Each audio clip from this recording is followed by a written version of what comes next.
સિંધોડ ટંકોડિયા વિસ્તાર દારૂના ગોરખધંધા માટે પ્રચલિત થઈ રહ્યો છે. પોલીસે ગત રાત્રે 2 સ્થળે દરોડા પાડી હજારોની કિંમતનો શરાબ ઝડપી પાડ્યો હતો. શહેરના છેવાડે આવેલ સિંધોડ સેવાસી અને અંકોડિયા વિસ્તાર વિદેશી શરાબનો વેપલો કરતા બુટલેગરો માટે આશીર્વાદરૂપ બની રહ્યો છે.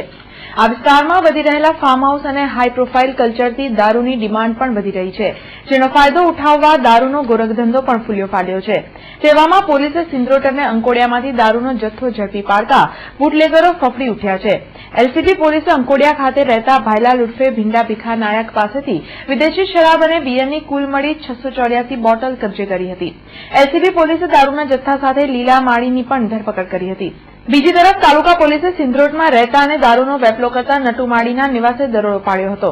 તાલુકા પોલીસને નટુમાળી પાસેથી 33,000ની કિંમતની 232 નંગ શરાબ અને બિયરની બોટલો મળી આવી હતી. પોલીસે અંકોડિયા અને સિંધોડમાં ધમધમતા દારૂના વેપલા પર રેડ કરતા આ વિસ્તારના બુટલેગરો ફફડી ઉઠ્યા છે. પોલીસ તટસ્થપણે આ વિસ્તારમાં કામ કરે તો હજુ પણ વિદેશી શરાબનો વેપલો કરતા બુટલેગરોના કરતૂતોનો ભાંડો ફૂટી શકે તેમ છે.